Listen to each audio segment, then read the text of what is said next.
So my my brother, his name is Kayode Akinode. We call him Omolupu because there's one person in the family you just know that yes, this person is going to go bar. It's not as if you're not counting on yourself to go. The one that just has this great light and shining so bright, you cannot afford to just to kill it. He was a very very special boy. He carried this aura and energy around him that fill up people, he light up people's space. It's not just ignoring. He's someone that we actually look so much alike. I would share so many things in common. And I used to call him my brother because he is my immediate reward, my immediate brother. So I still have a younger brother. So even though to the point when he died, I was just saying my brother. So this of people used to be he's my own brother. It's not funny. But he actually he he's an amazing child. He lived a very good life, I would say, because everybody just has to fight a way to live a good life. And he actually did live a good life. And he lived his dream. That's one thing I was proud of it for. Because even until now, there are videos because he sings. He used to sing, yeah. So he was a musician and he loved his music. It was one I was so proud of. When he sings, he had this voice. So he owned up to what he loved doing. And he was someone that was so bold and audacious that could literally even tell my parents that I've gone to school, I've done what you want. Now let me focus on my dream. And at the age of 29, he was able to, some people still get maybe at the age of 30, 40. To him, he already knew what he wanted to chase and he was already pushing it. So people know at a very particular age, but the one thing to know and it's one thing to go for it and drop every other thing aside and push for it. He was that kind of person.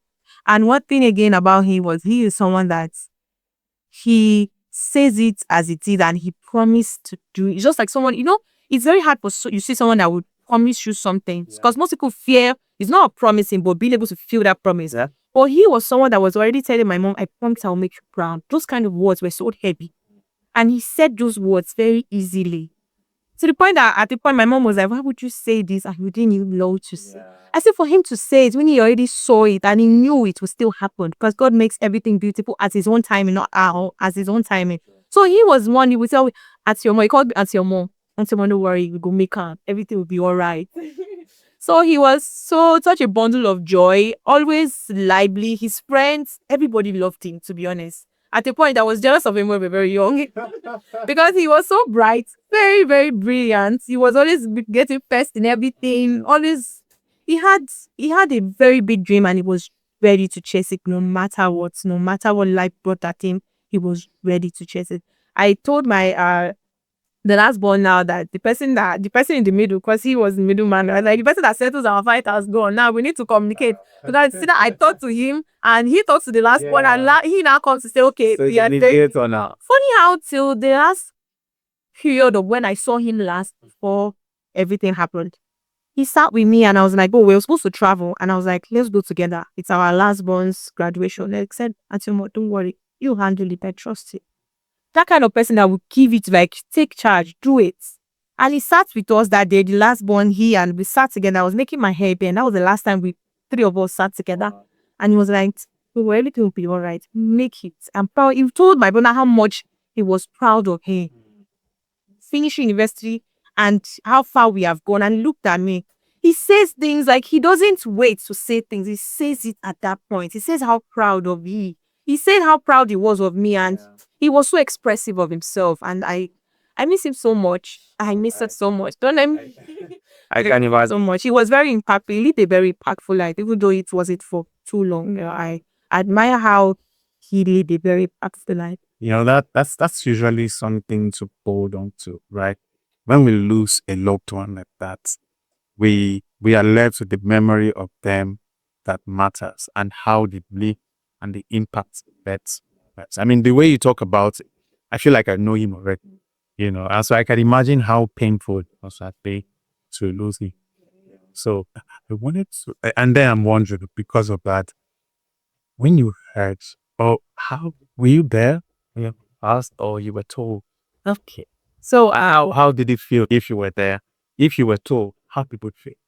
Okay, so it was November 7th, 2025. And I was funny how You know, when they tend to say, it's the spiritual side of physical side, when they get to say there's nothing that happens in the physical that does not even show itself in the spiritual, the spiritual controls the physical. Funny how that morning when I woke up, I was off, actually. I actually cried that morning over something very, I won't use the word irrelevant, but I cried that morning. And I prayed, and that open heaven, because I read my open heaven, the devotion I prayed that day was give thanks. So that day I thank God for my family. It was written there, thank God for your family, for your life. And I literally marked it there, I thank God for my family. And I prayed for him, not knowing at that point he had already died. That was like 6:37 in the morning.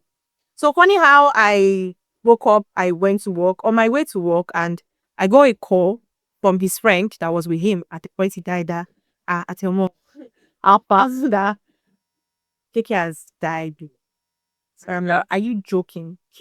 They had already won. They had still stopped crying at the point. Me, I didn't know, I was still on the road. But he dumped it on you like that, just like that. Well, okay, how was it? I was like, and so I'm about to tell you something. I don't know how it's going to be like. I was like, what? And he was like, Keke has died. That was what he said. And I was like, stop joking. Are you playing? Like, are you guys joking? Yeah, that's it. That was, it was like, it didn't sink into me. And he was like, and so you know, I cannot call you like this. Yeah, it's an expensive joke. To be honest, it was like, I said, well, you know, I cannot call you. I've not even called you like that before. Like, as you know, Keke has gone. And I'm like, stop playing. And I ended the call on him. So, immediately I ended the call on him. I think the last one called, and he was like, and so more, they just called us now that we should be coming over. That's Keke. And I was like, what's going on? Please, when you get there, let me know. Where's mommy? He said they're already on their way. And when I think, guess when they were on their way, I called. He was like, they're still there. They're like rushing there. And I was like, okay. I was still ready to work. I was still moving. I was like, God, please just tell me to do. Just tell me it's okay. Everything. I was already missing so many things in my head. Like, my mind was just like, just relax. I was still laughing like she was a joke. Next call I will receive I think from my brother again, the last one. And he was like, Atumo. It was like, Atumo. Keke. I was like, what happened? Talk to me. What happened? Talk. I was even now, like, I ended the call on him. The next thing my mom called, and that was the call that now sealed everything. Like, that was, I think she was the one that gave me the, of course, I was like, and I just said, Omo, Keke Tilo. That was what, that was like Keke Tilo. Like, he's cold. Yeah. And I was like, stop it. What are you saying? I ended by flings the phone. Like, I threw the phone away and I wrote down. Like, I was in that space of, is a lie. Is a this is they are joking. Like, is a lie. Like, please just stop. And then the person that was driving, my driver had to, like, what happened? And I guess that commotion, I think I had a lot was happening at the back that police now stopped us at that point, and I was wailing. And police was like, Madam, what happened? It was something that happened to me. And I was like, my brother just died. And I was like, okay, be going. Like that, they had to clear us immediately. And I just told the kids to turn back. And when we got there, I could still remember when I go to his house, I saw people. I didn't allow the car to stop. I ran down. I was running. What I just wanted to hear was, it's okay, it's great, it's fine now. It's fine now. Like, just calm down. Like this. It's okay, it's back. Like, I've been able to. Yeah. I was just hearing, just don't wound yourself. Because I guess I was even barefooted already. I was running. And I was seeing people. I couldn't even recognize anybody at that point. And when I entered the room, I saw my brother dead. Like, he was lifeless. And to be honest, trust, I still do. It's something. Like, I saw him, like, he was sleeping. All he just had to do was sleep. At that point, I don't even know. I think before I go down from the car, I carried my mantle in my hand because I take it to with me every day. As far as I could take it to me. And I carried it and I placed it on him. And I was like, hear the word of the Lord. Please come back. Please come back.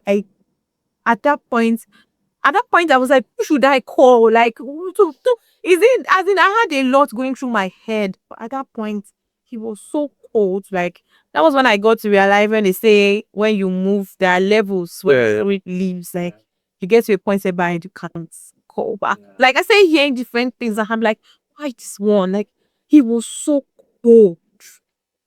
And it was a lot, to be honest. I can imagine. Yeah. First of all, people talk about grief here. It feels unreal at first. It happens to almost everyone, right? Because you can't imagine that this person is no longer here.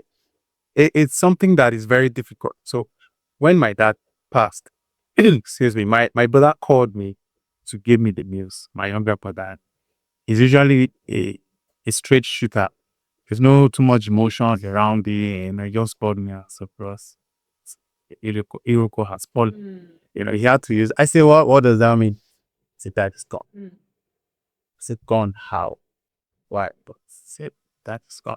She- Now, the other of my uncles were trying to look for a way to tell me, not knowing that they really told me. My uncle came to my house. She was going around. It was just speaking parable in my mind. I said, it would just stop. I already know because he didn't know how I would take it. Now, I did not believe it until I went home and I saw my dad lying in all his majesty and glory.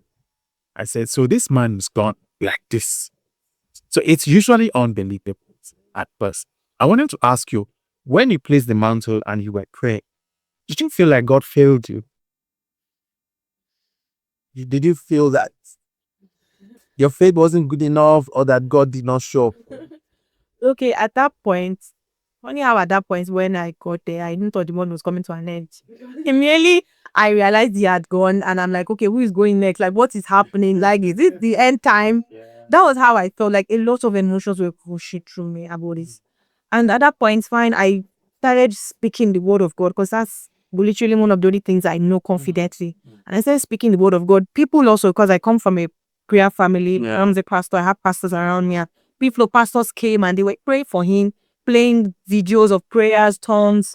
But even though to a point, one of the pastors there was like, he had to stop because people started hearing things and they were like, he has had that, he has gone. So they should stop. And I was like, that is the end. Yeah. But funny how this question you asked, it didn't dawn on me at that point because I was still in disbelief. I was still in what's going on. And this is because I got to realize loss of anybody in the family, be a brother or a parent, actually, it's still the same grief, still the same feeling, but a different dimension of how it's going to play out. Yes. Because now this is a child, a young child for that matter. So my parents were not going to be part of the ceremony. It's not even a part of the process. It is me at the last one. So because the parents are not supposed to be aware. So at that point, I've not even started processing. I've not even started breaking anything down at that point. I was still in confusion. Then I started hearing, you have to come and sign a document. We have to take this to this. I was Becoming real. I almost, it was even the last born.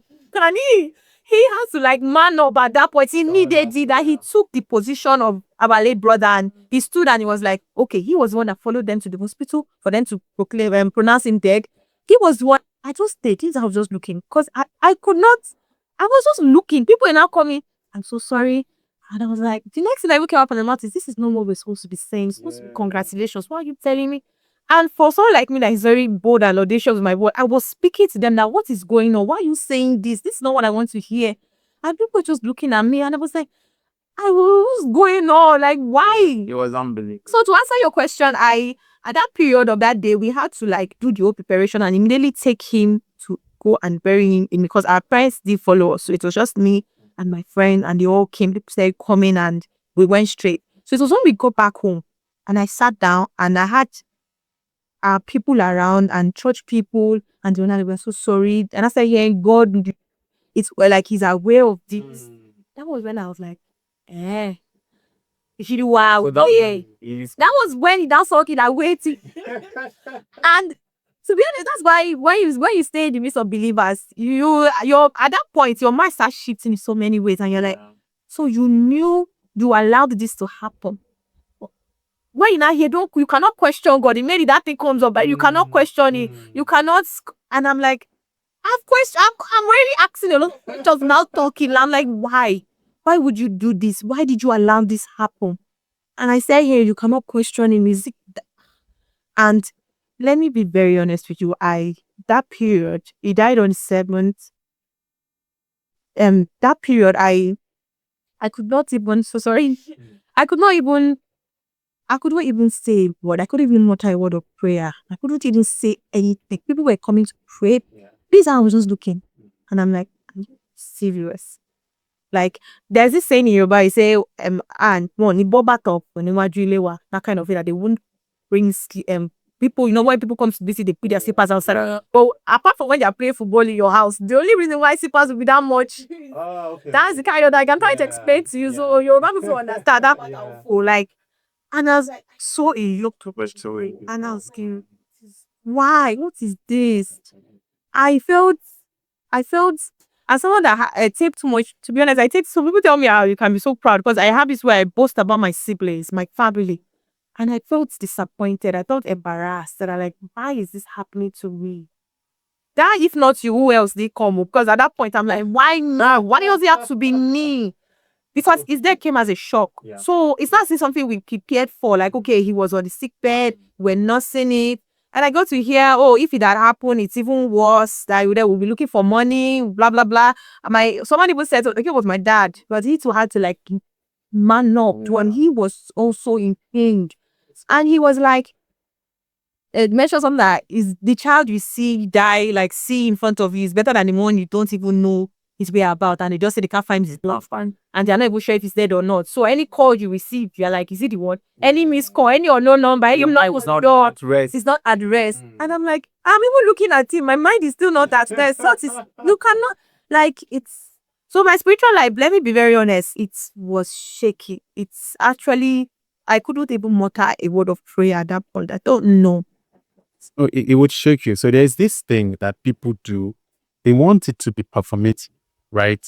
They want to act. They want to enact it. They want to prove that they are strong. You really don't have to. The strength comes from inside, or it comes from a goal, right? You can go through it because that's what makes us human. It would shake you. But what happens hereafter? How far you take it or how left you take it, because some people have to, when they've gone through grief, they decide God has failed, therefore I don't trust him anymore. Do you understand? So it will shake your conviction at the end of the day. So it is that thing, that error that people make. You need to put up that front that you understand God. It could, if it is true and authentic, it's okay. But if it's not, you express grief in the way that you can, right? At the end of the day, you will be able to calm down, internalize it, and realize, well, what are we going to do? It's something my mother always says, actually, my father. In every situation, find yourself could have been worse. Mm.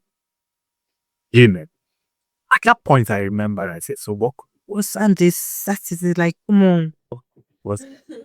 Do you know that I was able to find that it could have been worse? What if we were carrying Yeah, that was what. carrying my Like I said, and all the you don't even know where he is, or if he's dead, you are not sure. They can't. So that was what I got. and then mess everybody up first and still that yes, that is it. right? And then we'll now have to, in my own part of the world, as an Igbo person, our burial initially credited was a grown man. So we'll now start looking for money to bury, something like that. I wanted to ask you, did you at any point feel the pressure to move on? I mean, even from people, maybe from what people say, and you feel like, okay, you need to be. Okay, so at that point, basically, it was a roll up, like I said, and even though let me add this, like people don't really actually have the right words to say it. Nobody can have the right words to say. You can't even. You don't even have the right words to say. Even though if I see someone that is grieving now, I too don't even have the words to tell you. Even though if I'm still grieving, I'm grieving. I don't even know what to tell you. And at that point, all I could say was, "It is well." And funny how people had a lot to say. I'm not saying you cannot talk. Everybody has opinions to say whatever they want to say. But people had a lot to say. Oh, you're strong. You can do this. You have to be strong for your family, for your parents. At the point, and I'm like, I was just numb. But moving on was actually a process, and I would want everybody. It's what I've been able to experience. Everybody should be ready, because you just have to be ready, because life comes at you. It's like a plot twist. It just changed the story. Because to be honest, I find that I could tell my mom, oh, everybody at the point will still die. Like then I would have, like I could say, in the next 20 years, maybe could not be alive now. When it got to me, when it came to my family, I had to prepare myself at that. Let me be honest to you. Funny how that the second day, because the first day was so more like a rush because we had to bury and everything. And the second year, I couldn't actually sleep for a whole day. I was just staring. And I thank God for the amazing people I have around me. Even though I don't have a lot, the amazing people. My friend was with me all through like that process. And let me be honest to you, the people you have around you, when I see people that say, I don't want people, no, you cannot survive this life without come around you. And you have to be so intentional about the kind of people you have around you because they're either a blessing or a curse, to be honest. Because the friends I have and the friend I have at that point, the friend I had at that point that stick with me at that point, she stayed with me for like a week. She didn't go home. So it all she too, she was also money and she was just my friend. Yeah. And she stayed with me, and even though it wasn't convenient for her, because at that the night after my brother died, I was about to lose it. Because then I was hearing you are strong. I was not at that point. I didn't sleep. She was begging me. I didn't close my eyes. And I was not doing anything. And at that point, when she woke up to look at me, I asked her, did I do anything wrong? Was it my mistake? Was it the mistake we made? Has God left me? Like he has taken? And she looked at me. She didn't even have to. She was even trying to be very careful of the next. I saw it in her eye. Yeah. Next statement she made, she was trying to be very careful. Yeah. And she held me and she was like, no. I was like, is there anybody in the Bible that God left? Is this what it looks like? Like, what have I done wrong to this point? And she had to just hold me and say, God has one let you. That was painful. Because at that point, and I asked her, I said, what if she was not there? What would have happened to me? And what would have happened to my mind at that point? Yeah. And she had to hold me down and just tell me the right words, like, has not left you. I like that the right words. Now, even though the right words are subjective, right? Because it depends on who is recipients and the circumstance. I wanted to say that you see this pressure of telling people to strong. You don't have to do that. And I also want to say for anyone who is grieving, don't feel pressured to be strong. Like go through that process. It's actually go through it. Because in the Bible, when Job was going through turbulent time, his friends came around. Said they will not say anything at the first few moments. Yeah, they kept that quietness. Yeah, actually went along. You need that quietness. You just need to be there for the person. That time. But people say a lot. I understand that sometimes it's from good place, but they say a lot without help. So I need you to know if someone is grieving, saying too much is not necessarily helping. Right? The Bible says to mourn with those who are mourning. Be there for them. That's what really they need. And if you're the one grieving, that's pressure of trying to be strong. Don't do it. But when my mom passed, right, I lost my mind. And it was just me, give alone. Everybody was worried. That night was the longest night of my life. I didn't know what to do with myself. iPhone was ringing. Everybody wanted to be sure that I'm talking. I didn't even know who I was talking like that, but I was just speaking on it. Anybody that has something to say, and all that, because at that point I had lost my father. So my mom, one of my colleagues called and said, so now you are an orphan. Exactly. You see how you laughed? That call meant more to me than everybody that was there and everything. Like he gets it. I've funny enough how there's actually a connection with rivers. Like we just start connecting. Like after when I go into this stage, to be honest, I told someone that I'm not in another level. To be honest, and when I meet someone that has actually gone through it, we just click. Yeah, there's a way you can relate. We just relate. There's a way you can relate, So a word in season, and then merely cut himself. Say, I'm very sorry. I said no. I went to my mind. I just wanted to get my mind. I wanted to get my mind all fixed, So a word in season. If you don't know what to say, just keep quiet, and let people go through. No, the tears are flowing. Give them tissue. It's actually a process because it just comes. Everything you're saying on that time, it's pain speaking. God will not be offended that you're expressing yourself. He knows. As long as you don't take actions that would now become blasphemous or eventually take you away from God. He knows, because Job said a lot of things. If you remember the conversation and God said, "Where were you?" Now, what would you think you are? Funny how when it all done down, I think it was the third day or fourth day for me, for my family, I had to even go through, because you asked the question about my spiritual life, and that was the point where when my friend was able to put me in that space that no, he has not left me. And I'm like, okay, you have not left me. So what is the plan? This that you have done. And there's a particular passage in the Bible where he says, God will not bestow you more than what you can handle, not give you more than what you can take. And I'm like, now this has happened. What do you want? How do you want me to go about it? And funny how I can remember that period. I told my friend, I said, now he has my full attention. Like, now, do as you please. Now you are, because for you to just take someone without even any dramatic thing happen, because for my brother, what happened to him was more of a shock. Nobody saw it for her. But for my mom, she actually sensed it in a way, because at that period, 3 days or 2 days, we were supposed to pray our normal evening devotion. And the next day she started calling his name and she was praying for him. Then she was like, okay, I should round up the prayer. And I was like, okay, I wanted to do the general prayer. And she was like, pray for KK. And I looked at her. I remember that night, I looked at her. I'm like, why insisting on him? Yeah. And I was like, okay. So she's like, she says it. And when I had that prayer, I was like, okay, God, now you have my attention. What do you want from me? How do you want me to go about it? And let me be very honest to you. I've had encounters, I've had time with the Holy Spirit and times with God. But this period of my life was one of the closest time, because there's a passage in the Bible says God is more closer to the brokenhearted. He said it's more closer.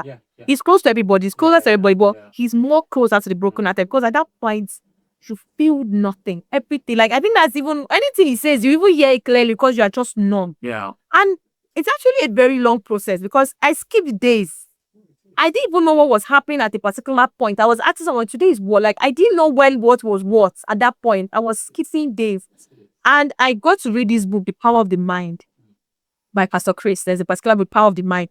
And I got to know how to control my mind and what I was thinking of. Because whatever one thinks of at that point has a stronghold over that person. Yeah. So I had to be able to calm down and just say, okay, I want to think positive thoughts. Because at that point, I didn't want to hear what was happening with anybody. Because I'm like, for this kind of bad thing to happen to me. To be honest, not that I wanted bad for other people, but I thought, why me? And I was like, I had to control my thoughts, because I was already thinking too far. And then, like you mentioned, the book of Job, that was one book I finished that season of my life. I had to read it. And I got to realize, like you said, it was a lot. And when at the point, his friends were telling him, oh, it's because of the sins you committed, because of the sins your children. Because he was already defending himself that he didn't commit any sin. Yeah. And we knew Job was actually blameless, and God was boastful of upright. Him. Yeah. And he now said, your children did this and that. And it was like he made sacrifices for them. So that was not the answer to my question I was asking my friend. That was it what I did, or what I've done, or what my parents or somebody, or what he did himself that caused this to him. And when God replied, God was like, who do you think you are? Yeah. Is it because of any minor thing you feel you have done, I will hold something against you? And I had to humble myself. And I got to realize this particular process, most people will shut down. And I heard of someone that said she never went to church again just because of what happened. It does a lot. She cut off herself spiritually or physically. But I had to tell myself, no, I want to define this process. And this process will not define me. Funny how someone messaged me, a particular lady. And funny how she lost her father and her mother in the same space of time. And that was earlier before mine. And when mine happened, she now reached out to me. How are you? How is everything? I said, fine. I lost my brother recently. And she was like, wow, and you are still showing up. And I was like, am I really showing up? Because I knew I broke down. To be honest. And she was like, you are still showing up. You are still doing this. And I was like, immediately the word of God to me, funny enough, started making sense. And sorry, I want to say something again. You know that period when you go to a particular gathering, even though less church, because that is the only place I find myself in that gives me peace. And they start worshiping. You know when you worship God, why do you think, when you see someone smiling and being happy, you worship because everything is going well. You're thanking God. When you hear people that are, cool, death is not in my family, I thank God for good health. And what of someone that is grieving? Why is there a reason for me to worship him? I got to that stage. And I got to that stage where I am like, I still got joy in chaos. Like, I have to have that peace that makes no sense. Because this peace I am about to experience, I want to experience intentionally. Will not make sense to some people, but I have to make it happen. And it was really a process, physically and spiritually. Like, I was fighting for my own life. Even though my brother has lost his own, I was actually fighting for my boy. I actually thank God. You know, It's funny that you said that, because when people are grieving, there's something it does to your mind, right? There's a point where you feel like it's like God has left you, because that question of why me, and it's easy for people to say, of course, who else could it be? But it's something that it pertains to all men. After I had gone through that process, still going through it, I understood, maybe not understand very much, but I understood, and then I became comfortable enough to talk about death. I always say it, and people tend to caution me. I said, look, it might sound morbid. I'm not saying it because I want to go tomorrow. I'm saying it because people actually die. They do. Death is normal. Do you get Someone said, like death is normal. Death and life, birth and death. It's something that is very certain. Yeah. It happens. You just don't know when it would happen, right? That's it. So that's why when it happens to you, you begin to ask yourself, was there something wrong? Could I have done something different to prevent it? And then there's also that question of, it's unfair. Life is unfair. It's unfair. It's unfair. But the thing about God is, the supremacy and the sovereignty of God means he could do anything and allow anything. Because I don't know if anybody told you this favorite line, God gives and God takes. Did anybody say that? Someone said And it. I wonder why people always say that. Because it's an assumption that every death is God taking. Did you believe that? Well, it was actually a lot that period, because to be honest, a lot of people said so many things, and if I wasn't careful myself, I would end up believing what was not or what is not. So like I said, I had to just calm down. And you asked how I dealt with people, how to I actually at a point shut out, because grief at that point, everybody comes together, and before you know, everybody started leaving. So everyone was not quiet. It was not you, and like everybody has gone. Now that's the end. So it was you to now. face reality. Like you have to keep. And funny how life just kept on going. Oh yes. Like I had to even. I think I just took 2 days off work. I even got calls from work that, are you sure you want to? You have 5 days. I'm like, no, I can't stay. Like, I just need to just keep moving. And fine, people say God gives and God takes. What I could just hold on to is God was aware. He allowed it. Yeah. That was the only thing I could say. I really don't. Some people have gone deep biblically or spiritually to know that dimension of death, to know what really happens, how God gives or takes. And I really didn't want to dwell on that, because trust me, one can get angry and want to be like, why would you take it? Yes. It's mine to have. Yeah. Like, he's my brother. So I just wanted to stay on the fact that God allowed it to happen. He's aware. And that was what I dwelled on. Like I said, I didn't want to take someone else's say, or because that thing can mess one up. It's true. So I just stayed on what was. He allowed it. It just helps to defer to God's supremacy. You just defer to him. If he allowed it, what am I going to do? And because of course scripture already told us that in everything, give thanks. In everything. So that was what I held on to. In everything. So because when my dad passed, now it wasn't me trying to be strong, it was in confusion. So when I got the news, I played music and started dancing. I think it was Dietrich Harden. So I started dancing. My friend who was with me was very confused. I started calling everybody. It looks like this guy is losing his mind, because there is no formula. You would not know the first thing to do, to say. You have no idea what to do or say. So whatever you're doing at that moment is an expression of what you feel inside. I wanted to know, how did losing your brother, has it shaped the way you see life today? Do you see life differently now? Yes, it does. Grief makes you see life differently. At the point, I felt I was even closer to heaven already. Like my family, we're already in another level. So you have a representative. Yes, we have a representative. Yes, someone was telling me, yes, I have an angel that is watching over me, and I'm like, okay, that's good. Yeah, that's why I got to here, and I'm like, okay, we are ready. Because when I have conversations with people and I look at, sometimes I just zone out. Sometimes when I'm talking and people are saying, funny how that period, there was no conversation, even though at the point I had to be careful. If I was talking to my boss, I don't bring in my brother's death, because it was that serious. There was no, I meet someone new for the first time and I'm like, my brother has died. And person, to the point that I met a guy and he was like, your brother again? It's okay. Just like I was just going back to it. So he knew my heart was heavy. I was just going back to it.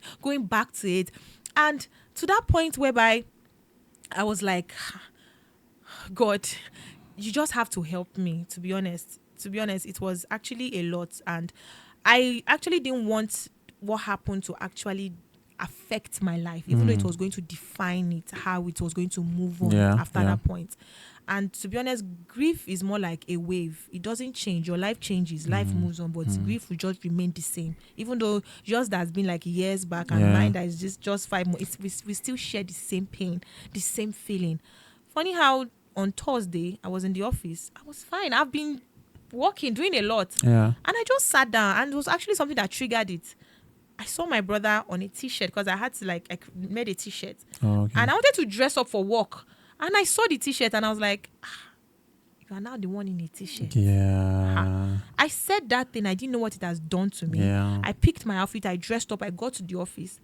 I opened my phone and I saw a picture of a boy crying for his brother that I'm his big brother. My brother, help my brother. And immediately I broke down while in the office and I was tearing up. Yeah. I was telling myself it's okay, but I couldn't stop crying. This was just recently. Yeah, I mean, it's if you think about it, November to now, it's still very fresh. It's still very fresh. So if you're going through it, you still, and God has helped you thus far. Yes. You know, so funny how even though with my actions, sometimes even though because I head my department at work, and when I talk to the people I work with, and I find myself saying, "Why did you do this? I told you that," I just pause. Yeah. Even though it got to a point I had to chat one of them after work hours, and I'm like, I'm sorry that I sounded, because I even told her, I said, you know what I'm passing through, but I didn't want that to be like, oh, you didn't want it to define everything, define what was happening. But I had to just tell myself, just calm down, just relax. To be honest, I had to, even though with the way I create relationship with people, and funny how most of my friends have not even reached out to me, all just because they don't have, like, most people have stopped talking to me because either I guess they don't know what to say. Yeah. They don't, maybe they have not come to the terms of this has really happened. Yeah. Most of my very close friends back then, they have not even still reached out to be like, hi. Just to me, I'm like, just reach out to me and have a very different conversation. It's fine, but it's actually a lot. it's complicated. Because I remember then a friend, I saw a friend, months after, and he said, I'm so sorry I couldn't reach out. I really didn't know what to say to you. Know. I said, I understand. I know. Even though I saw one, he just hugged me and he walked away. Exactly. Like, he didn't even know the words. It's hard to say. Because you can't find the right thing to say sometimes. Does, and that reminded me when you talked about having the right people. Really even if they can't find the right things, as long as they are the right people and they know how to be there. Because when my mom died, a lot of things happened. I broke down and all of that and stuff, But there's something a friend said to me. She called me. We're on the phone. It was late in the night, and then she said, "In the year that King Uzziah died, I saw the Lord." I saw him. We had a good connection that period. So that hit me. That okay, even though death is a bad thing, but in the same year that he died, I thought to myself, okay, in the year that my mother died, you saw the Lord. I saw the Lord. You just, there would be something, like, you have gotten to another level. You are connected. So there's an understanding that comes from that there would be something from this thing. No, you speak for someone that is grieving, you tend to now speak differently. There is not like an in-depth to your word, to how you feel, to how you perceive and relate to things, how you see things, to be honest. And it actually does hit differently. Your life just transforms everything about you. Everything about you. What would you say to someone who just lost a loved one? It's actually a whole lot, to be honest. And the only thing I can tell you is you have to go through that process. I heard something that says grief is like a receipt to show you how much you really loved someone. It's like a receipt. When you lose something, like you have given something out, they give you a receipt. So it is like a receipt. Grief is like a receipt to show you that, yes, this is how much you really love the person. And it's more like, for grief, you cannot explain it. You cannot even know how you will feel it. It just hits you in a way you can't imagine. But don't let it define you. To be honest, that was one thing I told myself. Like when I mentioned earlier that you still have joy in chaos, sometimes you find it hard to pray, because it was when we did our a worship, because we had a worship session for him like 10 days after his death. Okay. That was when I was able to burst out, because I didn't say a word. I was just staring. My friend even had to drug me that period. So you It can was a sleep. lot. So I just want you to know it's going to be a lot at Yeah. that point. I can't Yeah. even explain to you how it would be that first 2, 3, 4 days. It's going to be a lot of emotions, feelings.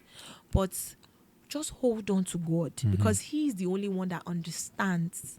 He's the only one that knows how you feel. That word lament, when you lament, when you cry, when you pour out.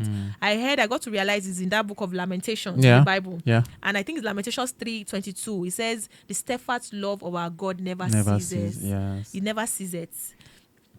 It's like His joy is new every morning. Every morning. Grace is the faithfulness of God. Yeah. So every morning, every day, you just take it in. But it doesn't mean grief will not hit you, even though if it's 20 years. 50 years, it just comes like a wave. You can just break down at that point. And when you cry, that tears is more of like a gift, because grief tears, I realize, is different from the normal tears it's because different. it just drops down and It's you different. can't control it. It's different. You can't control it. It's And when someone different. tells you, oh, hold it, no, pour it out. Cry if you want to cry. There are times you will have sleepless nights. There are times you will just want to break down. You don't want to do anything. And you see some people, they are working back to back 247 just to cover it up. But fine, the word cover it up can come, but just try and find joy. And that is why we have people with like someone like our daddy Adeboye. We have Dusi. I had to make references, and that helps a lot. Actually, you get to have reference to people that these people have gone through this. Yeah. How did they Yeah. overcome So it? if they're able to overcome it, you So can. that was what helped me. Yeah. And for my mom being a pastor, you know that phase in your life where you're like, you are the one people look up to, you lead people, and this has now befallen you. What would you tell people? It actually shook her too, because I actually looked at my parents, especially for my mom. She had to withdraw, but later on, she had to find joy. She had to know that yes, this God, you cannot question him. Yeah, no. And at that period, I found myself playing her messages, because Daddy Joe also lost His son, yeah. So those were, and that's why I said earlier to people, I tell people that when you go through this, I'm even happy I'm opportune to say things like this, and I hope it gets to help somebody. It is a process. It is. You go through it and learn to talk about it. It is. So don't bottle it up, because someone too might be going through it and he wants to know how you were able to. that's why you curate it, to have the right community, have the right people around you, so you can express yourself. Let it out. This, don't be pressured to hold on, to keep it in. Let it. If you can cry, you should cry. It's therapeutic. When I lost my father, because I have to do a lot of running around and be a man and all of that and everything. It was weeks after the burial. I went to visit my cousins, and they were watching the burial video. So as I sat down and I was watching it, and it dawned on me that, okay. So again, in the video, I saw my mother crying. Like, okay, this man really died. So I went to my uncle's room and I cried. You just have That was to. the first time that happened. You have They to. were shocked, because this idea of strong person, No, you can't. I was able to let it out. You just have to let it And out. it's funny you say that it would hit you anytime. Because Anytime. it's been 6 years since my mother passed. Anytime. But one Sunday in the morning, I was preparing for church, and I saw the burial program. So I was going through it, and I was reading the tribute that I wrote and everything, and it hit me again. Tears were flowing freely. It just comes You freely. know. The tears just grief tears That's flows flowing. freely. Nothing stop. Not Flowing. like it's like no. It Yeah. just starts pouring down. So It's a lot. Go through it and hold on to God. Believe God to help you. He will, Right? he Believe will. God to help you, and don't necessarily wait for answers. God doesn't have to tell you why he did it. No, he's uncle. You Yeah. can't He doesn't question have to him. tell you why he allowed it. Exactly. So just hold on to him to give you strength to be able to go on with life. Yeah, and I want to even add something like there's this, especially with when you mention community, fine, friends, people you have around you, those ones you can actually select the kind of friends you have around you. But when you now say community at large, most times they might not be helpful. Because at that point for me, when I was going through that process, even though for me it was more like I was a little bit. I wasn't excited about the new year because it was November. It happened. Oh, yeah, December yeah. when people were shouting Happy New Year. I sat down. I was crying. It wasn't. I was like, happy what? There's nothing happy about I was the new it year. was a different thing for me. Yeah. When you go to Christmas, you know, every holiday now doesn't feel the same again. It Especially won't. for someone when you have lost someone, every holiday does not feel the It same. won't, When actually. it now comes to their birthday, which I'm yet to get to, oh my God, I just hope. So every holiday doesn't feel the same. Every won't. time, every date of his death, is it the birthday? Is it every holiday? It doesn't feel the same. And some days just feels like no. But while I mentioned that community aspect, sometimes they can want to, sometimes the community, the people you have, not your friends, not family, the people that are just around you might want to break you. Yeah, so that's bad. So by To a community, point. actually mean family, friends. Yeah, but I'm just reasonable trying to, people. because when you get to Yeah. that point whereby you see, maybe you just see someone randomly, I'm like, you're really coping well, oh. And I'm like, how? Is it just because I look good, I'm smiling, I don't want to look like what's going on, and you just feel, they just feel, oh, you're already doing, you have even You- gotten over it. you know- Gotten over what? You know, it's interesting you said that. There's somebody I know from my childhood I don't talk to anymore because of what he said when my mother passed. You know, he said, you're a man now, you're taking this thing too. How? I said, my mother. My No, mother. to be honest, I went through a lot. Even though I went through a season of, and that is, you know, when people say there's season, there's time. Yeah, To be there honest, is. this was the point I got to really understand the There meaning is. of time as season. That I knew that okay, now I've gone through a season of my life that I cannot take back. I have actually lost someone, and I cannot bring this person back. And you know that saying when they say he has gone to a better place. Funny how it was on last week Tuesday. I got to like, what? Where is the better place? Yeah, They are yeah, talk- yeah. Oh, you're bringing back. My brother. want I him want to here. go and bring him back from that. Come and I stay want with him here. me. Like, why? What better place? How do you know he's not struggling? How do you know he's not fighting for his life? Where he is? Yeah, how do you know he wanted to be He there? To be, and that brought tears to my eyes. Like, Yeah. he's my baby boy. Bring him back. I want to. And I was like, funny how I found myself telling my mom that he was just my brother. He was just your son, but he's God's own, Yeah, and God has called him home. yeah. Yeah. Funny, and she looked at me and she was like, the fact that you are still saying the right things, but he has gone. And I'm like, you just have to, like, and I thank God for the amazing family I have. We held ourselves together. I see my mom now and my dad, they sit together, they talk together, they pray together. I see myself checking in on my younger brother, our last one. Yeah. How are you? Even though I do it more now. Hope you're fine. There was even a day I was carried away with myself. And when I now called him, I had to say, I'm sorry I've not spoken to you in a while. Because I knew if our immediate brother was alive, he is the one would that have would done keep the in wo- touch. He's the yeah. one that remembers everybody's birthday. He calls on time. He does everything. So I found myself now taking up the baton to do what he has. And I started checking up. And I was like, and one thing I want to say also is, because when I talked about my brother, I said he was very intentional with his words. And Yeah. he says it. Yeah. I want people that are grieving, even though you are not even grieving yet, you are just living life, and we're all living life, to learn how to say the word as it is, to communicate. Tell your family how much you love them. If it's a friend, tell them, I love you, I care about you. Tell them the things you act as if they are not here, because you don't want to now sit down and say, I wish I told them, I said these words to them. Because for my brother, funny how 2 weeks or 3 weeks before he died, I wanted to do exercise. So I trekked from my house. When I checked the time, I walked an hour, 30 minutes. When I just calculated, I walked an hour, 30 minutes. I couldn't really do the math. I walked an hour, 30 minutes. I walked to his house. When I called him, Alpha, are you at home? He was like, this was like a week or so before he died. He was like, he's at home. I said, I'm coming. I'm walking. He didn't believe it. And when I got to his house, he saw me. He was happy. And when I sat down, you won't believe we sat down together in his room. We didn't say a word for almost 45 minutes. He was watching a movie. I was watching a movie. Like that peace, that silence, that was what I was able to experience it with my brother. Wow. Funny how that 2025, my mom actually called me earlier that year and she was like, please take your brother out. Spend time with him. Yeah. And I knew God kept that in our spirit, because 2025 was actually the year I knew that I spent time with my brother. Wow. Most people might not get this opportunity, because Yeah. now this Yeah. world we are living in, some people are living far away. Yeah. You are living in Ogun State, you are not in the Yeah. country, Yeah. and you just say your brother has died and you're like, you didn't. 2025 You was didn't the get time to. you didn't get time to spend with them. Yeah. We went out almost every time. Wow.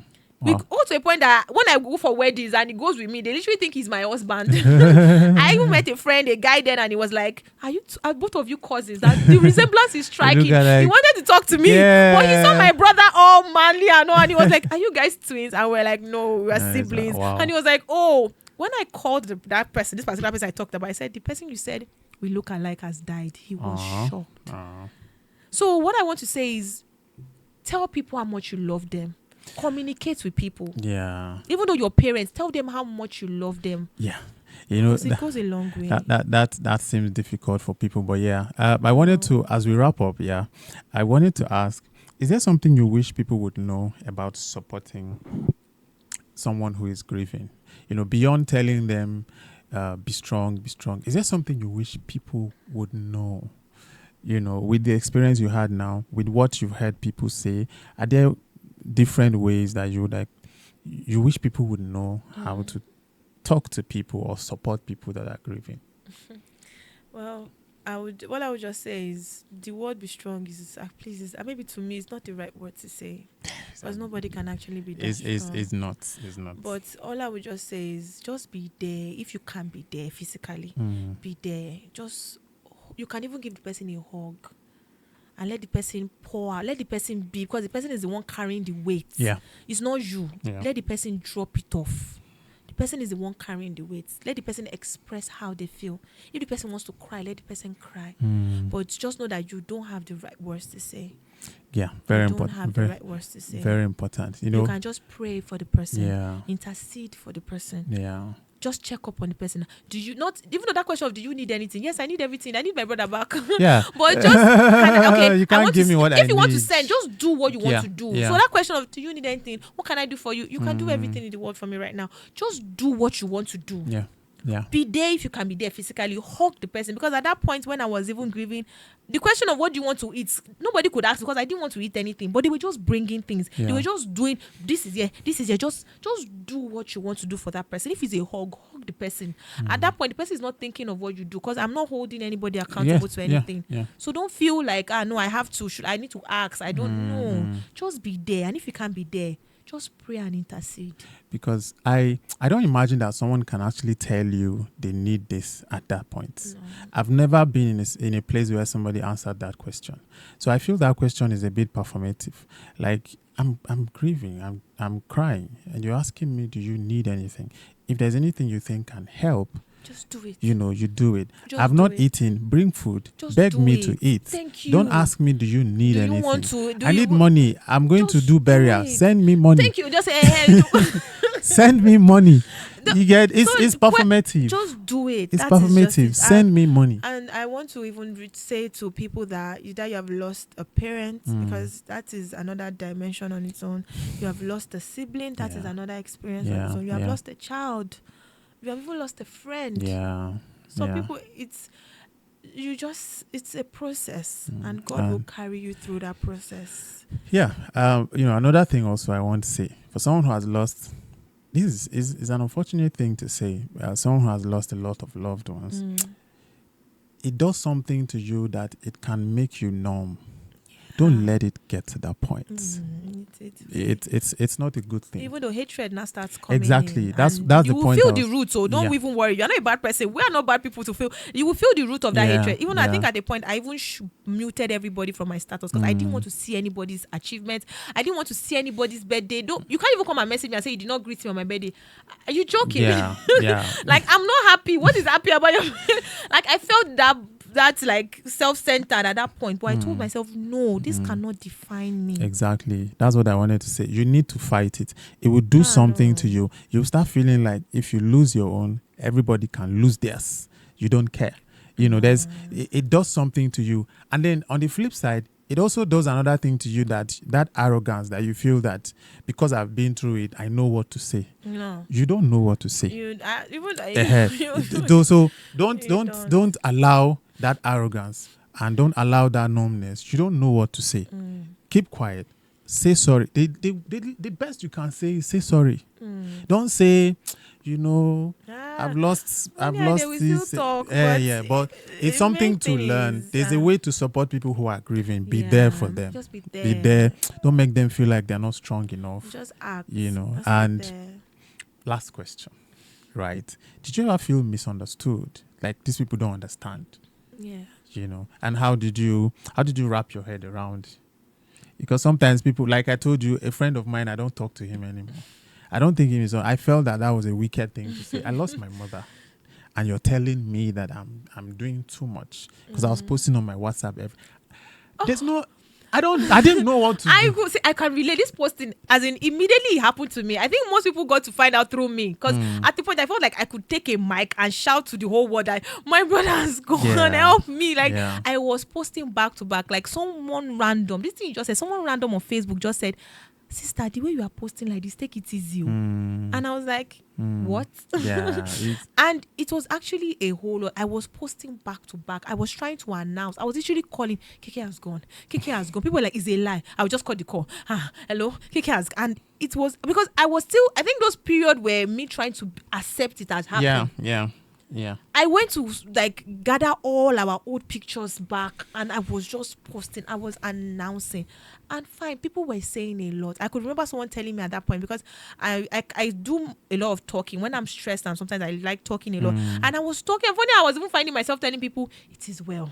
Yes. Just take heart. Yeah. I was not the one telling her, God allowed it. Yes. I was at the point, so I was like, I said my friend had to drug me. I was battling with sleep. Yeah. I was trying because they knew I needed to sleep. I had not slept. I was so a woman that came to meet me. You are talking too much. It's okay. Just calm down. I looked at her like I'm sure like she saw the look on my face and I'm like leave just me. leave my side, please. Like go. But Leave me. people had a lot to say, to be honest. Someone was like, I was calling you, did not pick my call out, and I was like, is it about you? It's about me. It's about my brother. Like, don't feel entitled to this. I'm the one going through this. You don't know how I feel. Yeah. It almost affected me because at the point I felt I was trying to like define myself to people, make them understand how I felt. Then I found myself asking, am I grieving right? Am I doing the right thing? It got to a point people were praying in the parlor when they were praying for my mom because different churches, because my family, they were just praying. And some set of my youth people, they came to see me, people from my church, they came to see me and we're outside. And you know this Gen Z, they were trying to act like nothing happened and make me laugh. And I was laughing, that just be jovial. Yeah. One man said, come on, why are you laughing? Like, and I looked at her like, imagine.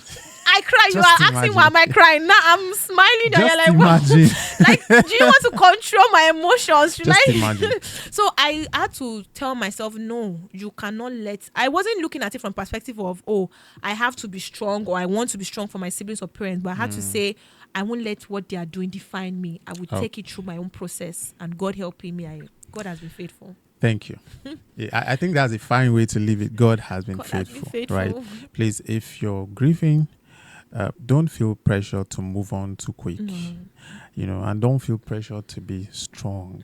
It's okay. You lost someone. It's okay to cry. Right? It's okay. You lost someone.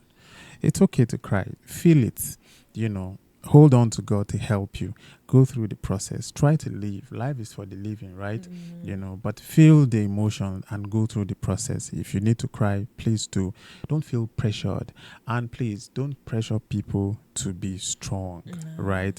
There is no formula to these things. It's a loss. You will never see this person again, at least not in this plane, right? For a long time. So it's okay to feel that pain. Let people grieve. Be there for them. Pray for them. Pray with them. Don't tell them to be strong.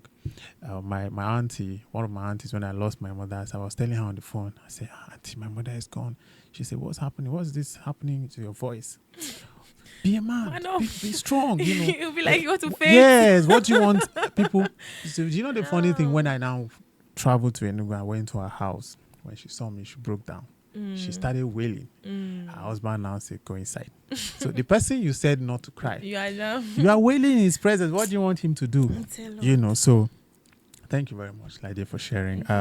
It's usually a very difficult thing to share because it's personal and it's emotional.